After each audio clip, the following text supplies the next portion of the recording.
Good evening, Razorback fans. Welcome to another episode of Hog Talk Podcast, live from the Sterling Soap Roastery Studios, part of the Believe in Buzz Radio Network, where you can hear us on 106.7 in Central Arkansas. All live shows are presented to you by Arkansas Brewing Company in downtown Ozark. I'm Porter Hayes, and alongside me, as always, is Adam Hall. We're also brought to you by Bet Online, your number one source for every stat, every matchup, and even live odds and spreads while the games are being played. When the game's over, head over to the online casino and get on a game of blackjack, poker, or even unwind with one of our over 150 slot games. Head to the website today and get in on the action. Use promo code BLEAV for your 50% welcome bonus on your first deposit. Bet online, the game starts here. And we are in episode 5 of off season, which SEC Media Days are kicking in, presented to you by Vision Exteriors. Everything from your roofing, your siding, windows, and gutters. Be sure to head over to the website at Vision Exteriors. Get your free quote today, and they'll definitely get you hooked up. Adam, SEC Media Days kicked off, almost wrapped up. A bunch of surprises and early on with what Texas was saying. OU, Lane Kiffin, which we'll get into in just a second on that. But I guess from what you've been able to see, of course, you're going to get a lot of coach speak. And did anything stick out to you, surprise you about honesty or anything that was happening during these media days? No, I think, which I had seen a few posts throughout, I think day one or day two, there was already a lot of Texas and OU fatigue across the way, whether it's media members, the questions being asked to coaches. I think it was just kind of one of those, like, everybody was done talking about it. Everybody's, we know they're here. They know they're here. They're ready for the season to start. Like, everybody's kind of moved on from the initial, like, oh, they've joined, because it's been talked about for so long up until now. I actually listened to Mike Elko today talking about he loved that they've been quiet this offseason, under the radar, if you will. Is not a lot of coming in. I think that's the way a lot of coaches want to be, especially a new coach coming in. You don't necessarily want potential drama, if you will, or a lot of the questions and whatnot. So really, like we hear almost yearly, it seems like Sam Pittman, media loves him. Everybody loves him, which, we've said that, he's going to get up there. He's going to do his thing. He does well at these. People usually, he's got a random story that he tells or something, but it's one of those that a lot of it was your typical coach speak, like you said. But, Lane and Feinbaum having their little awkward moment was probably, in my opinion, one of the best parts. Yeah, we'll play that clip, that audio clip for those who didn't get to see it or hear it. This is what Lane, and look, you were talking about honesty. Well, I'll get into Sam Pittman and give him his kudos in a minute. But for him to sit there and look him in the eyes, we'll play the clip and then we'll touch base on it when we're done. And you were on College Game Day and you had to make your big splash, and they were watching it, because I know the other person in the room that was watching it with them. And you said, what a joke I was, and I'm the Miley Cyrus of college football coaching, and I should be fired. And they looked at each other, and later that night I was fired. Yeah, by the way. So, but hey, look what happened. I would have never gotten to work for Coach Saban. All these other things wouldn't happen. So I appreciate you for helping getting me fired. Thank you. Look at what you're doing today. You're predicted to go to the play. And look at Miley Cyrus. She's had a nice comeback. So you're wrong on that. I mean, you put me down with that. So really, I don't really know what you're good at. Like, you predicted that Coach Saban was done. That didn't happen. You basically said Miley Cyrus stinks, and she's still going. Yeah. Anyway. Love it. Hey, look, I love that. The fact that these hotheads, we seen where Skip Bayless is stepping down from his post at FS1. Look, I'm starting to see a shift in how this media is now when you go to the big level. All it is hotheads talk, whether they believe it or not. They're saying, spewing crap. And I love the fact that not one did Lane say it on a question asked by somebody else. He called him out to his face and said, this is, and two, look, that made me believe Ole Miss is going to be a dangerous team this year on two accounts. That right there, the man showing he still holds that as a chip on his shoulder. That's dangerous with anybody with passion, and the fact that he's lost his father.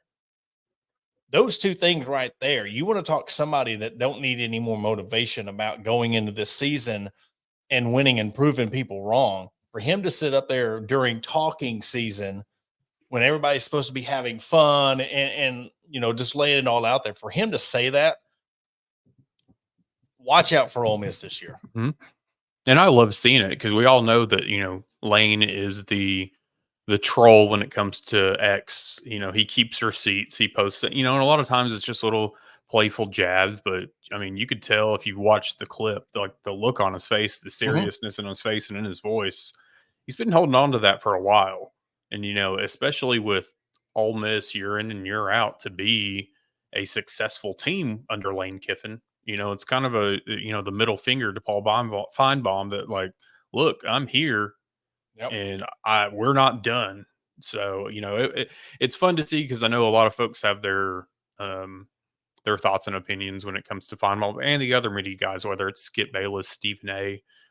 So I like when these guys sit there and, get to call them out. And I know Skip and Stephen A, a lot of them just come after them for their, their fandoms or their high school basketball stats or whatever it may be. So, I like seeing when the coaches and the players kind of push back a little bit because it's like, hey, we don't have to shut up and be quiet and just do our thing. Like, we've got voices too. Yeah. And the thing is, and Lane Kiffin has a lot because Paul Feinbaum was a big Saban guy, and you just see, again, people want that splash. He said it perfectly. And there's a lot of that going on nowadays with people will just write articles with these headers, or they'll say things that have nothing to do with their content, or they'll just make 10 and 2 takes every year, knowing it's going to get a reaction. And they're not held accountable for that. And for somebody to sit there and call out one of the biggest media people there is when it comes to SEC Network and ESPN, I'd love to see it, but you want to see that passion because look, you're used to seeing the everything every year's the same. We got to watch what we say. We're going to be coached on what we speak, the players, and that moves on to my next point with Pittman. He could have got up there and just tried to laugh everything off like it was a joke. And I've been critical on him. I've been critical on him. I've been on the point of, hey, who's going to replace him next season, blah, blah, blah. But you know what? For the man to get up there and realize he's on the hot seat, didn't try to make a joke about it. He owned that. Man, that takes a lot of balls, one, but you got to tip your cap to it. As much as we've said about him and as much as we've said about the program being 4-8, for him to really sit up there and say, look, hey, I'm hot, but not in the right way. You're going to get patted on the back when you're doing good, and you're going to get punched in the gut when you're doing bad. For him to come out like that and really be serious about it and not try to joke it off or play it off or act like I don't know or everything's going to be okay. I gave a lot of kudos to him for that and how he handled himself, because I know he gets a lot of talk about everybody loves him, but to really tone it down and be serious when you need to be serious, that proved a lot. And I think that's one of the most impressive things that I've seen out of Coach Pittman since he's been at Arkansas. Mm-hmm. Well, and I think this quote from earlier in the day from him really summed it up. And it said, I really like this team. I'm not trying to win media days. You guys know me. I'm just going to tell you how I feel. And I really like this team. And I know there's a lot of talk with, about Petrino obviously coming in. And he even said that Petrino has been a great resource for me. He's not only a wonderful OC, but he's a great coach. We decide collectively what's in the best interest for the University of Arkansas team. And I know he said too that, I don't know if I have it here. Yeah, basically, I'm not positive on what happened over at A&M, but here's what I know. I hire people. I give my opinion. He's the offensive coordinator. I would want to work with me if I was an offensive coordinator because I'm going to let him go get him. And so he's going to let, free reign. You go do what you want. And, I did have some questions surrounding that because, we heard last year, we've heard previously that when Arkansas has had leads, Sam's told them to, pull off the gas, pump the brakes a little bit, and then teams have come back. Maybe not all the way, but teams start putting points. I don't think that's necessarily going to happen this year. I think this is Bobby's offense. It's going to be done his way, and nobody's going to tell him otherwise. So does that make you question, like, the playing devil's advocate with the whole Kendall Briles thing? Guys up and coming, wanting to be an OC, main guy going to a head coach, and you have your boss telling you to pull back the brakes on, and you're catching the heat on how your offense is ran. Everybody just 3rd and long or 3rd and quarterback draw or whatever they were talking about with Kendall Briles. How much of that's why he went to another school, because he was being held back, but the accountability that came from it. Did Pittman really see that as a hindrance? Now let's bring in Bobby Petrino and see what we can get going with this. And now he knows really, if Hunter Yurchek was like, this is it for you. If this does not work out, then you're gone. And when I say work out, if you play like you did last year and you just throw in the towel and halfway through the game, you're just like, blah, blah, there's no motivation. You're not even trying. You're letting teams like FIU play with you until halftime, or Liberty beat you. You have a tougher schedule this year. So yes, you're going to get a little bit more grace, but you can't go down the stretch and let teams hang in there when you need to. Again, let him have the offense and run offense full throttle, because in the end, you need to, when you're playing these teams, that you need to go up by 40 at halftime, because 1, you need to rest, but 2, you can't let off the brakes let off the gas, because you're going to be in a 4-quarter battle, and you need to play up to that talent no matter who you're playing. Mm-hmm. And I think going back, like, previously, when Barry Odom was here, there was no talk of what Pittman told him to do or told him not to do, like, with the offense with Kendall Briles.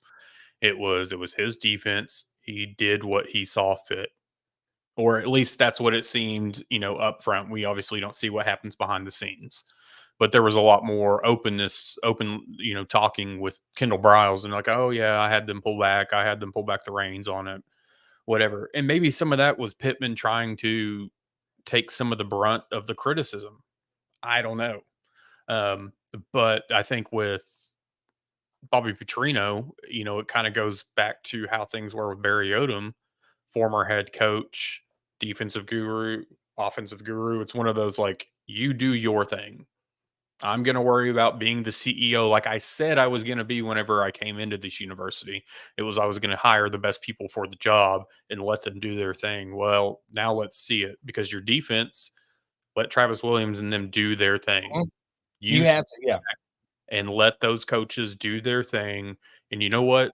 If you want to go be, which we've seen this offseason, he's been more hands-on with the offensive line. Go do what we all thought that you were going to do with this offensive line. Yeah. A lot of it too is when you have a lot to prove. Look at Lane Kiffin. We were talking about him and having something to prove, that chip on his shoulder.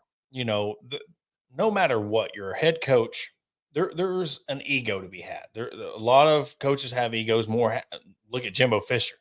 His ego got the best of him. He thought he was going to let Bobby Petrino come in. He was going to tell him what to do. We've seen how everything played out.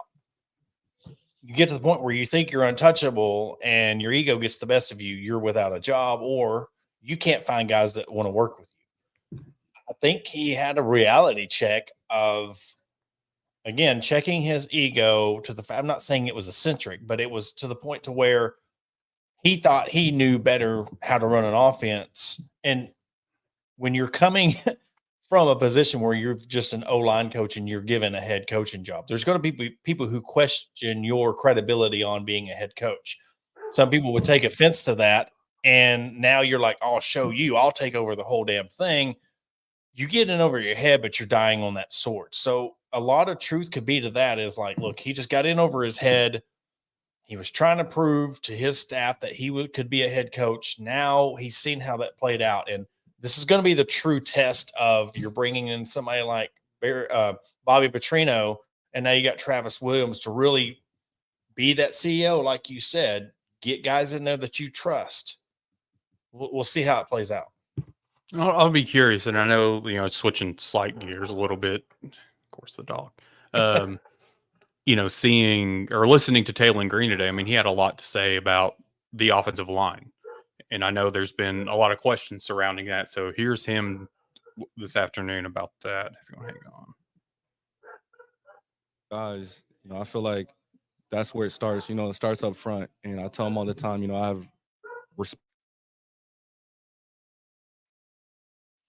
Cut out there. Different breed to do that each and every day, Yeah. and I can just do my part and just let them know like my appreciation and like anything that they need. I'm here, and just both the communication from the O-line to the quarterback and the quarterback to the O-line is really important. So that's what we've built since I first got here. Yeah, and that's where I'm not calling anybody out. That's what you want as your goal. Let's see how it plays out. Let's see if that really transitions on the field.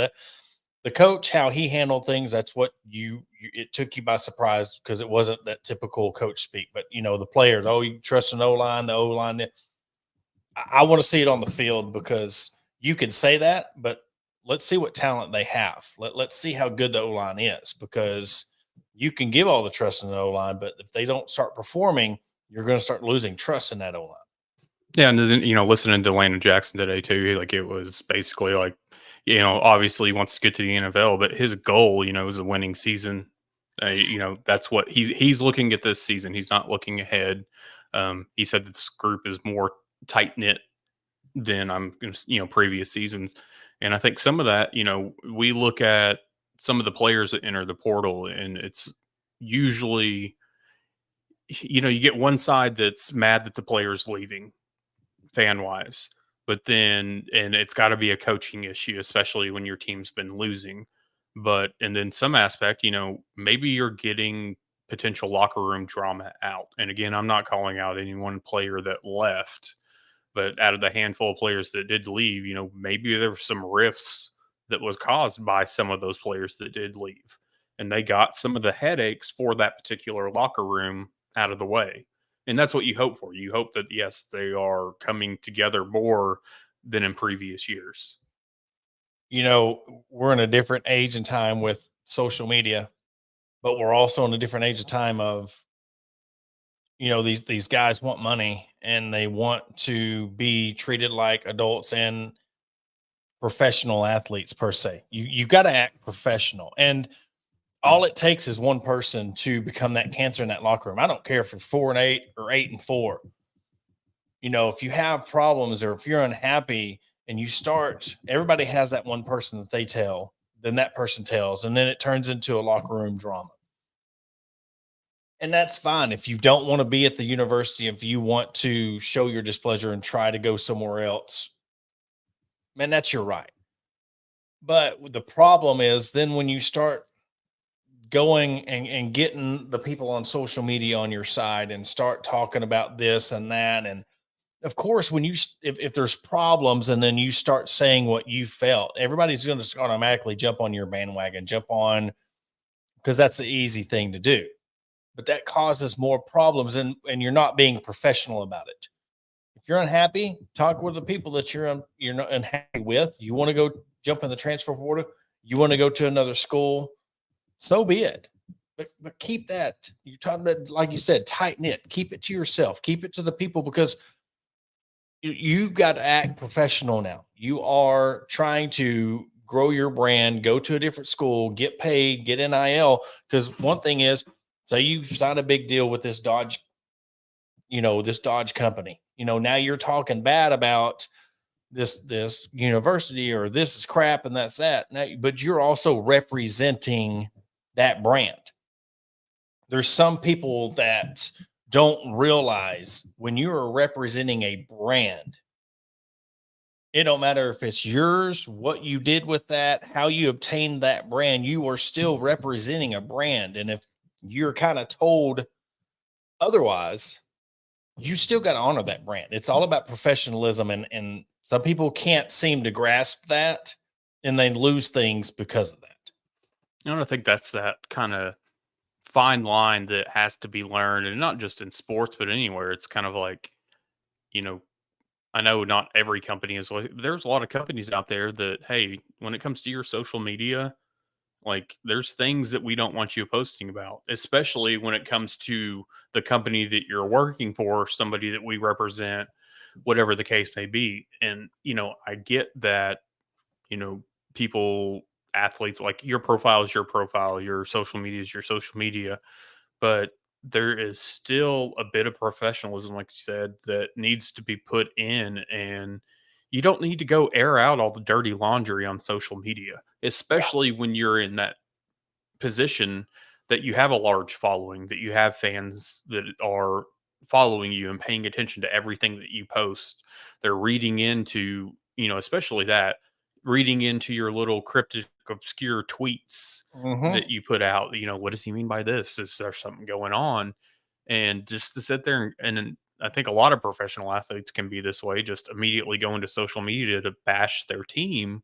And I'm just like, a lot of times kind of get swept under the rug, but in the real world of things, like, don't do that. Talk to the people, talk to your advisors, talk to your friends, talk to your family, and then talk to your boss behind closed doors. Don't air it out for everybody to see and hear. We were approached by a company. They were talking about, advertising and being a sponsor of the show. And, they're having to start later because of everything that's going on. This is corporate setting that they're telling their people they're going all dark. They're not advertising on any TV, radio, newspaper, nothing, because of everything that's going on. Because no matter what they do, that's the thing.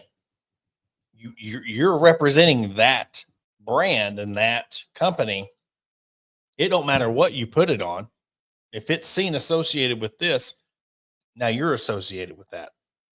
And that's what some people don't realize when it comes to that corporate side of it. I've worked with a couple of corporate companies where we've had to sign a waiver. Like, you're an employee, you can't say what you want to say because you are an employee. And I think what we've seen in the past, the NCAA starts making these players employees. If the universities are considered employees, there might be a change on, hey, look, you need to watch what you say about this university or college football or college basketball because you were an employee of that. So it's not that they're taking your personal freedom away from you. It's the fact you're still representing that brand and you have to respect that.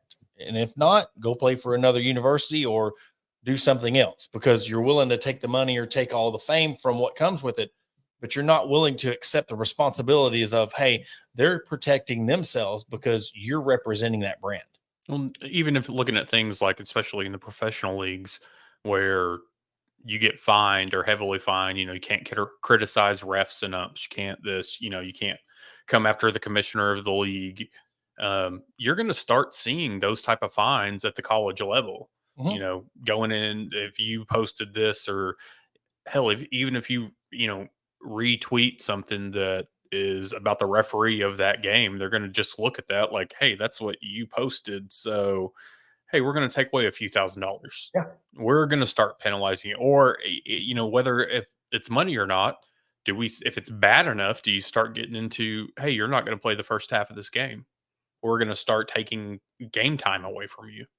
And it could happen. I mean, that's part of it. I mean, and that's what and that is one of the things I totally disagree with. I mean, how it's handled. I mean, I think you shouldn't get fined for talking about a ref, just like you shouldn't get fined for doing horns down.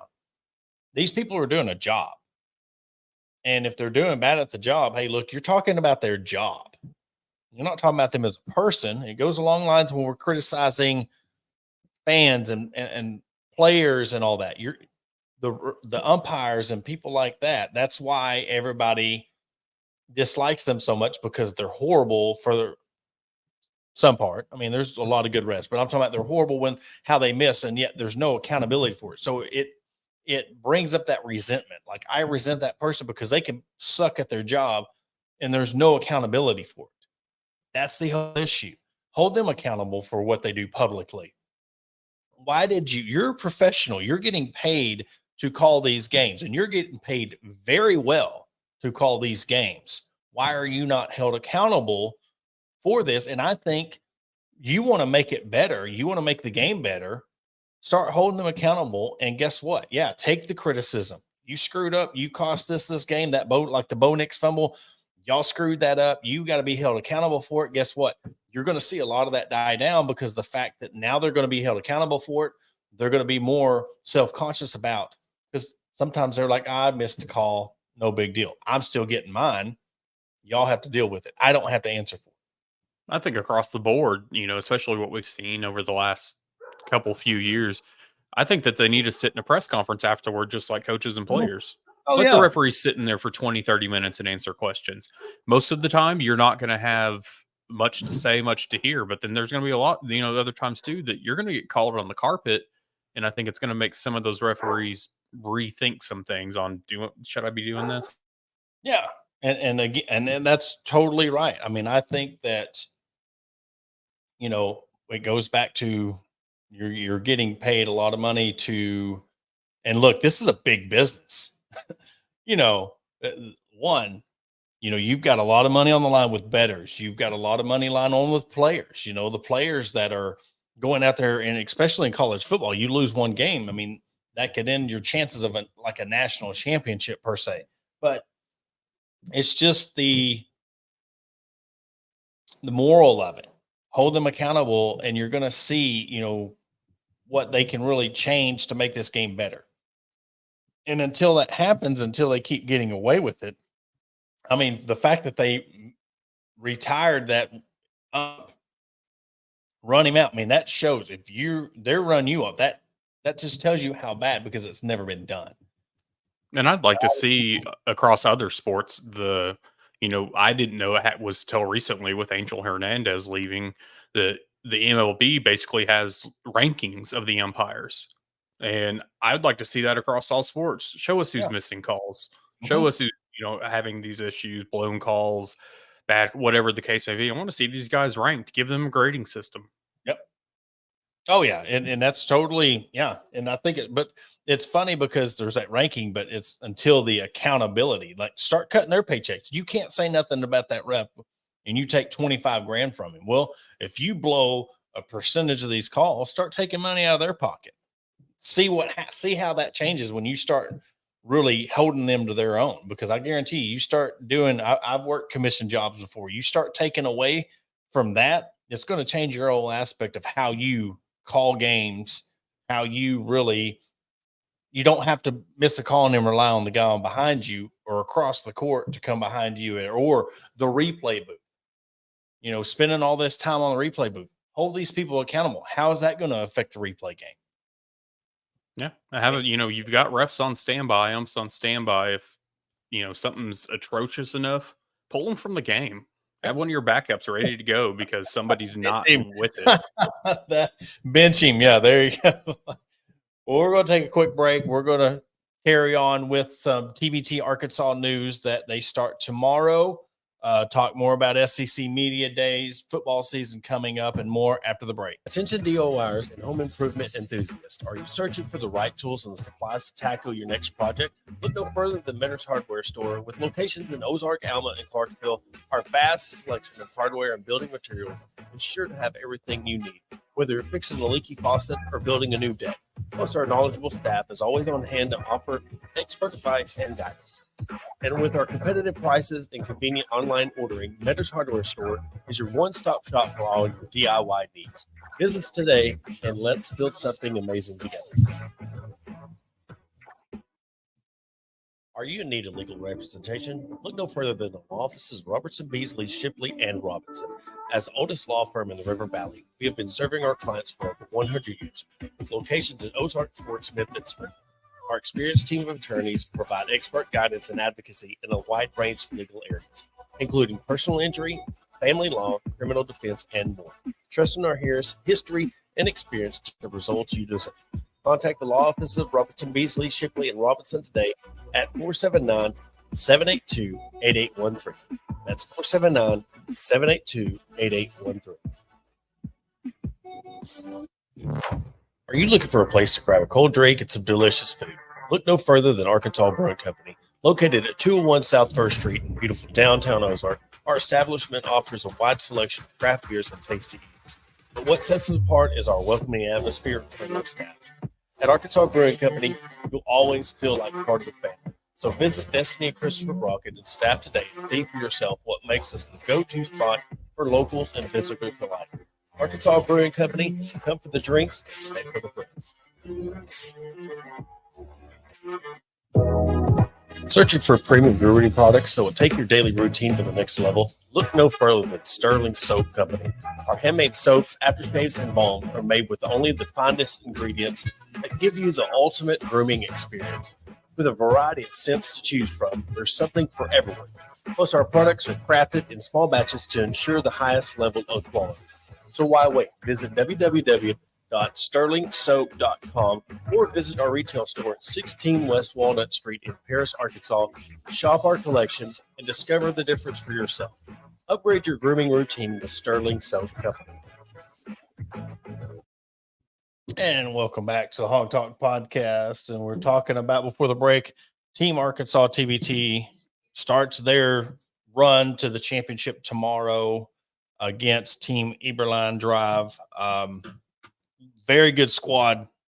JD Notate looks like he's been practicing. Hunter Milkelson, of course, Jalen Barford. I mean, look, if those two guards play, and this, I've watched TBT since it began.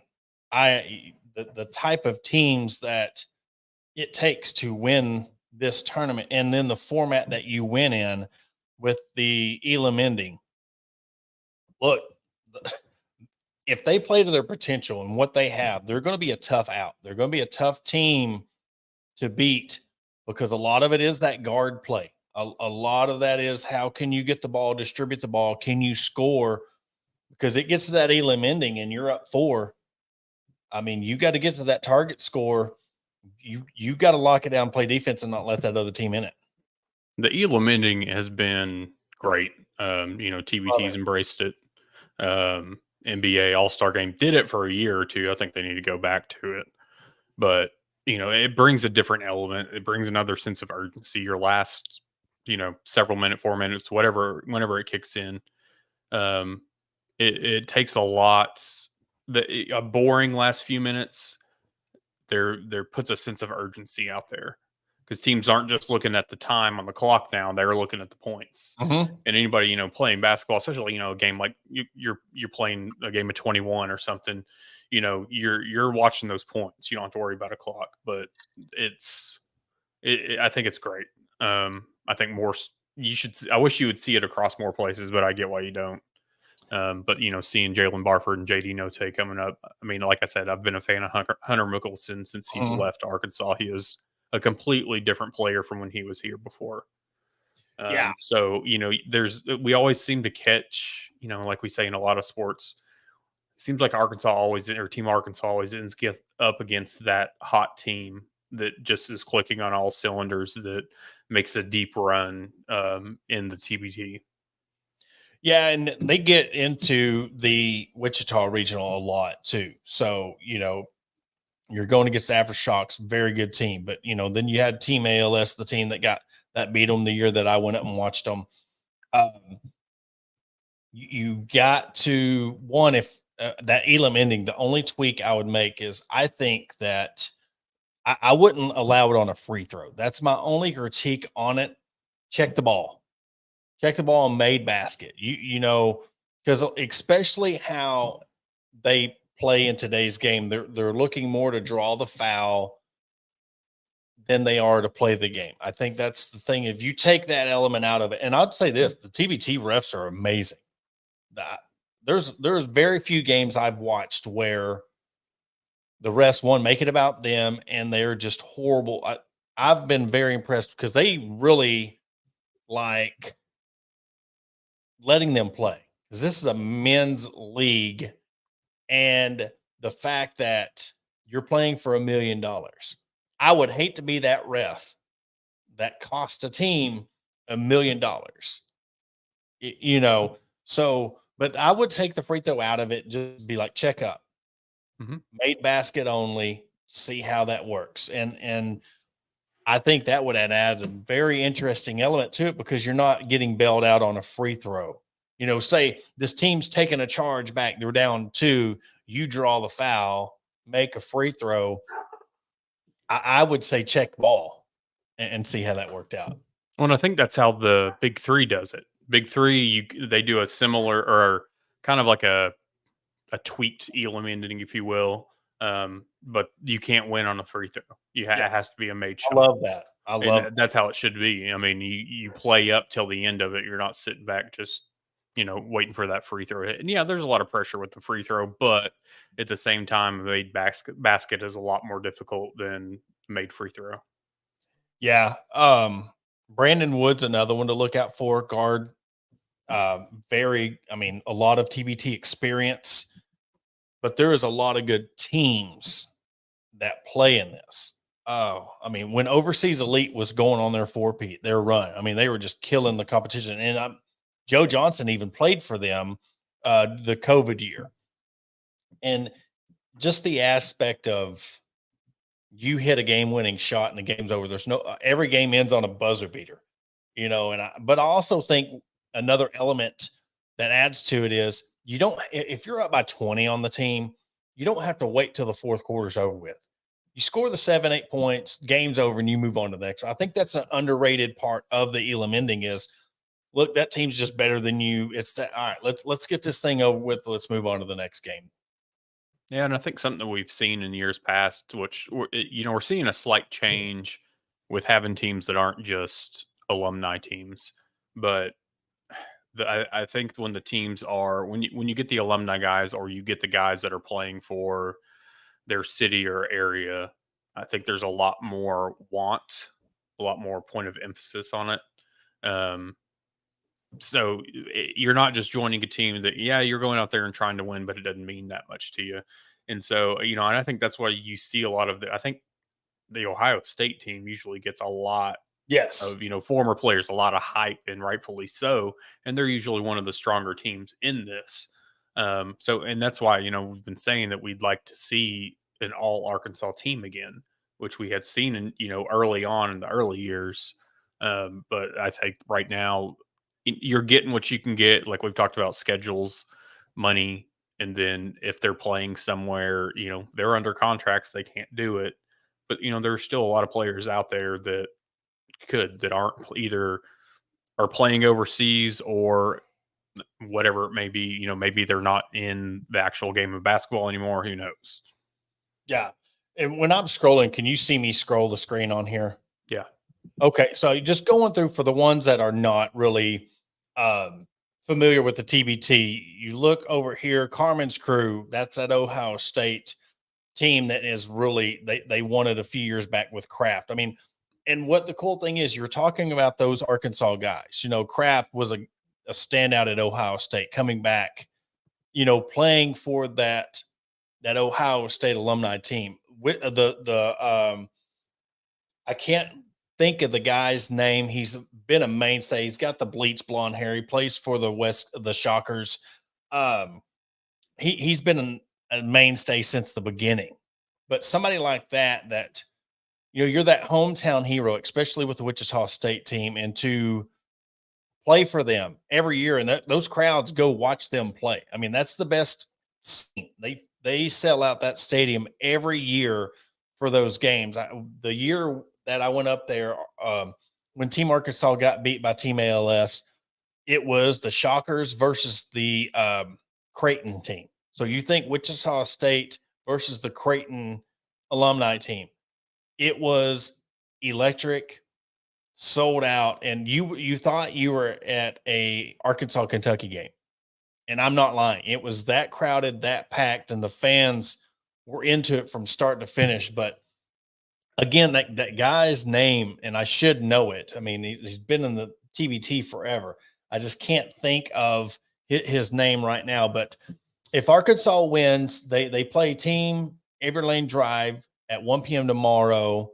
they will play the winner of Fail Harder and All Good Dogs, which is the Butler alumni. I mean, another salty squad. And the thing with the alumni teams is you have to have a certain amount of players from that school to be considered an alumni team.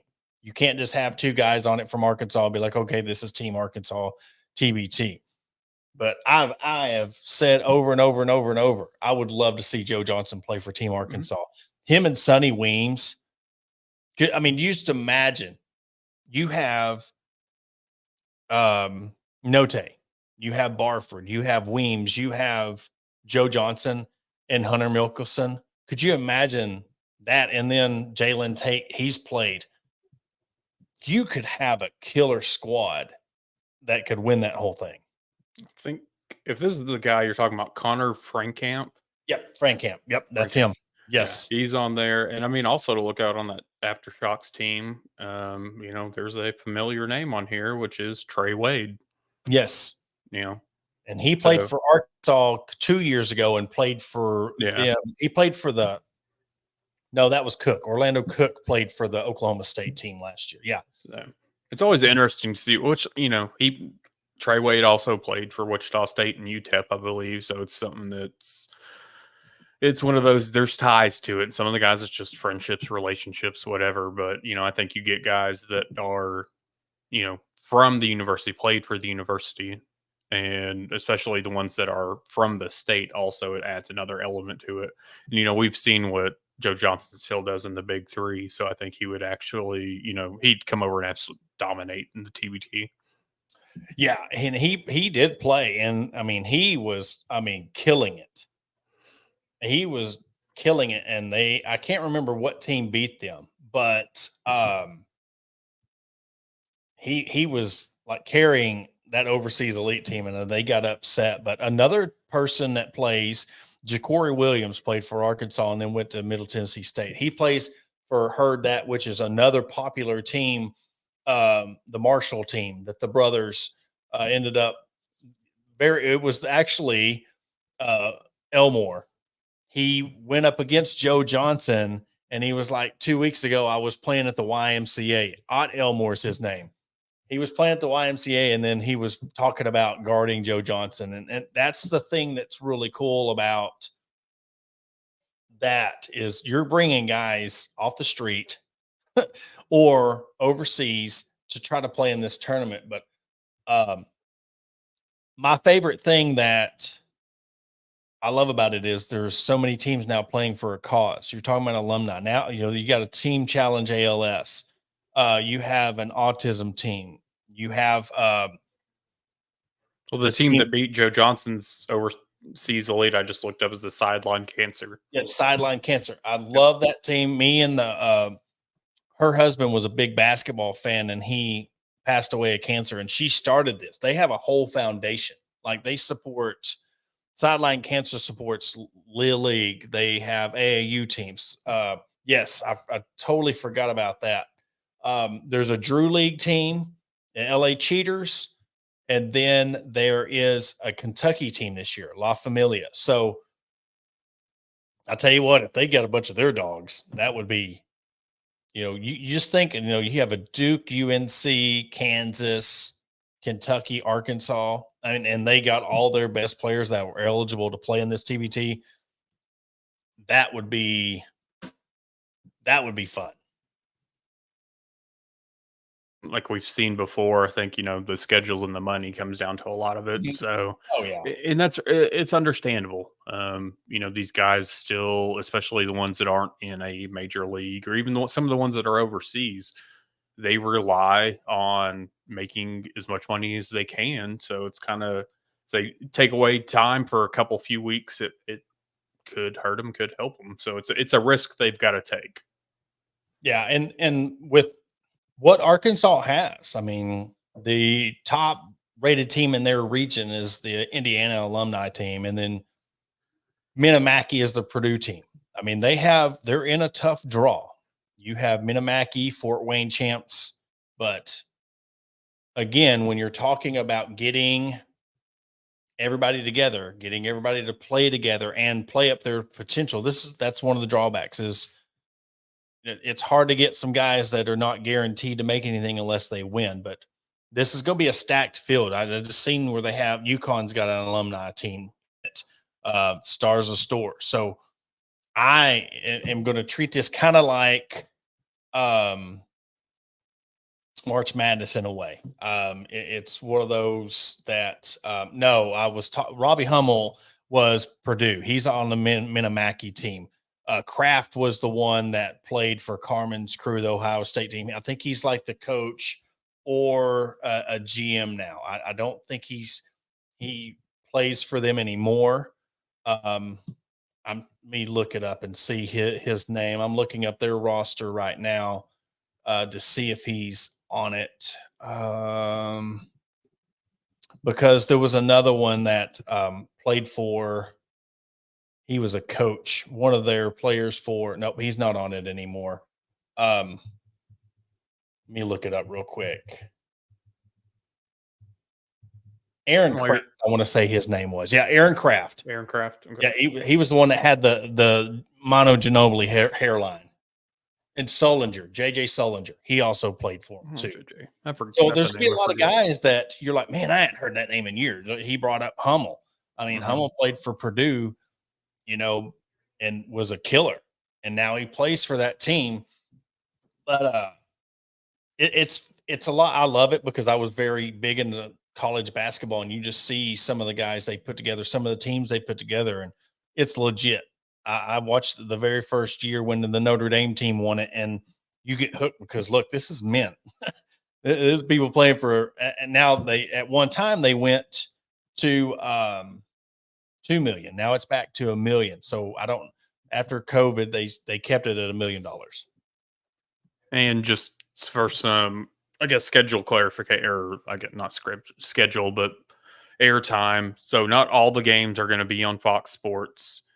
So like Arkansas is going to stream on the tournament.com. So they're going to have everything streaming. Some of the games periodically throughout the day will be on FS1. I actually think that Indiana game, if it's at like 7 or 8 o'clock tomorrow night, they're actually playing it on the Big Ten network. So everything now is through Fox Sports, or it's streamed through the tournament's website directly.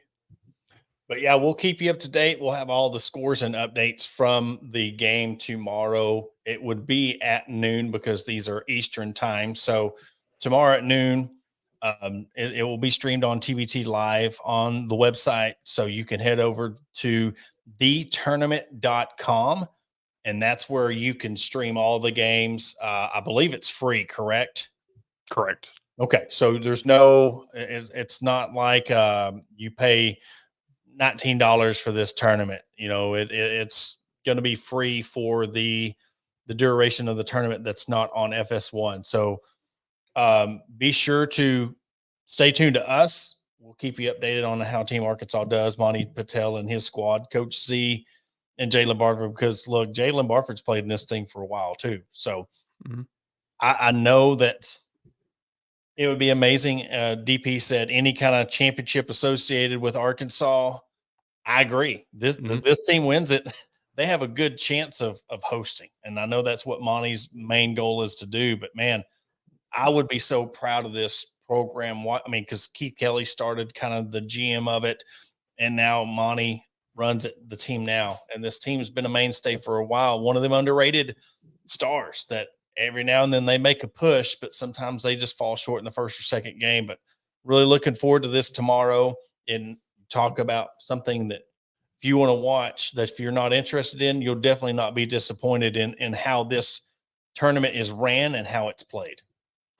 Yeah, and to just switch gears right quick before we're done, back to football right quick. I know we talked about this earlier in the week, but, we'd seen a lot of the Barry Odom talk and him leaving, what's going on, his name being thrown out there for, if he's going to come back to Arkansas. And I just want to say, on HQ Live, which everybody can see on Hog Talk channels on Sundays at 8, back on July 7th, so 11 days ago, Matt Hart came out and we were kind of running through a list of the potentials. And again, guys, this is just things that are being talked about behind the scenes, but it was brought up then on that show 11 days ago that Barry Odom's name was already being thrown around up in Fayetteville. And now there's been a lot of talk on a couple different podcasts, other bigger media members. And, they're kind of making it seem like that they're breaking this. And it's not necessarily Right. anything to be broken, but this stuff is going on behind the scenes. And so, pay attention, watch some of the smaller shows. There's a lot of news out there that doesn't necessarily come from the mainstream media. Oh yeah. And I think that's, you'll get into that point to where it gets frustrating when you say things and then you see it goes on a bigger platform and then it catches fire, which is all well and good. Hey, that's fine, because that's why they're a bigger platform, because have more of an audience and people latch on to what they say. But yeah, I thought it was interesting. We did pose the question about it, especially with this. Are we calling this a package deal? Are we calling this, look, if this project with Bobby Petrino and offensive coordinator don't work, or if Sam Pittman's gone, is Bobby Petrino, would Odom retain him? Has he burnt that bridge? And there's a lot of people that are like, well, we don't want Barry Odom. He took a UNLV team that was 5-7 and won 9 games first year. So, I mean, yes, you would kind of take your chance on that. And again, seeing how Missouri treated him, we heard about that. Then how everything kind of fell apart at Arkansas. You don't think he wouldn't want to come back to Arkansas, and where he's probably still, but he didn't leave on bad terms. I think he'd be welcome. I mean, look, and also look, let's be real. If you're willing to welcome back Bobby Petrino, I think all bets are off on who we welcome back or say we would take back into this program, because again, you're looking for a CEO. And I think if you have the right pieces, Coach Pittman can be that guy. That's what you want out of the head coach. Let your OC do his thing. Let your DC do his thing. All your position coaches, you oversee it all. And then it's run like a well-oiled machine. Mm-hmm. So yeah, we're creeping up on it. Obviously, we're not going to get into a whole lot of like replacement talk. We've got a season to prepare for. 42 days away. I'm ready for it. I'm ready to be proved wrong on my 3-9 predictions. By all means, prove me wrong, please. Yeah. I would love to see them get bowl eligible. I think that'd be a huge win for this team. And like what Landon Jackson said, go out with a winning program. And we've said this. I know the super seniors that got to go out on that 9-win season, how they held their heads up and were really prideful in that. Let's do it again. Let's get back to the winning ways, because we know what that effect that year of 2021 had on this whole aspect of college athletics at Arkansas, how the fans, and we say it over and over again, the fans deserve it. The players deserve it. The university deserves they deserve a championship in the Big Three. They deserve to be successful. And you never know. You never know what's to come. If you sleep on Arkansas and they have all the right pieces with this schedule, they can surprise some people. So hopefully we turn around. I've got 4-8. You've got 3-9. We'll see what happens. But if they prove us wrong, hey, all that means is success. And yes, mine is 100% just pure saltiness. I made that prediction towards the end of right after the season last year, and I'm just sticking to my guns. Yeah. It's a burn year. Exactly. Yeah. It's a burn year. Prove to me that you can win, and then I'll go back to exactly. I feel the same way, because how many times have we heard, okay, we got the right pieces, we got this, we got that, and then halfway through the season, I mean, you think because you go through the non-con and you're 3-0, 4-0, and then all of a sudden games get tough, you crap the bed. Now you're looking at another losing season. So you've brought in an offensive coach that wins those close games. Yep. So let's see it. Let's hope it's there. I'm ready for it. I know there's a lot of let's go. No, I'm ready for it. It's right there. Let's get it going. I think this year is, I don't know, but they say embrace the hog. We've seen that. You said we'll see it on church. I think this is the year of redemption. That is what I'm calling this whole year of Arkansas athletics, the year of the redemption. Redeem yourself in football, redeem yourself in basketball, and redeem yourself in baseball. All three.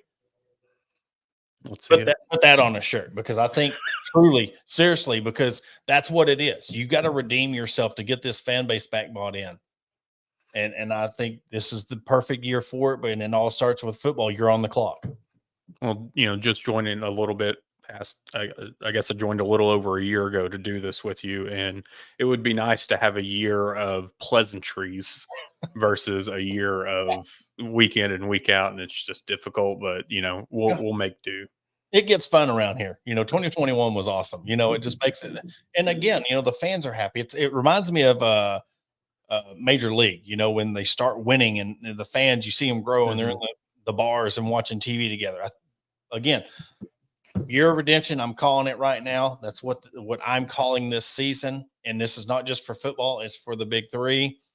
And you can even sprinkle some other sports in there that need to redeem themselves as well. But this is mainly for the big ones that need to get back on the winning track, get back to the tournament, get back to a bowl game, and get back to a super regional.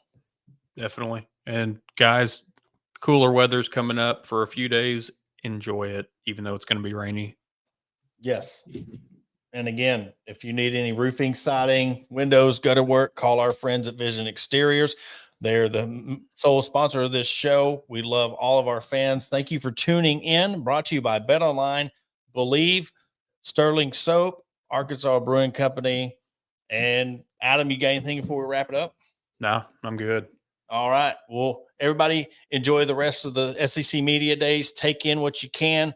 Don't forget to watch Team Arkansas TBT tomorrow on thetournament.com. We'll catch you on Monday.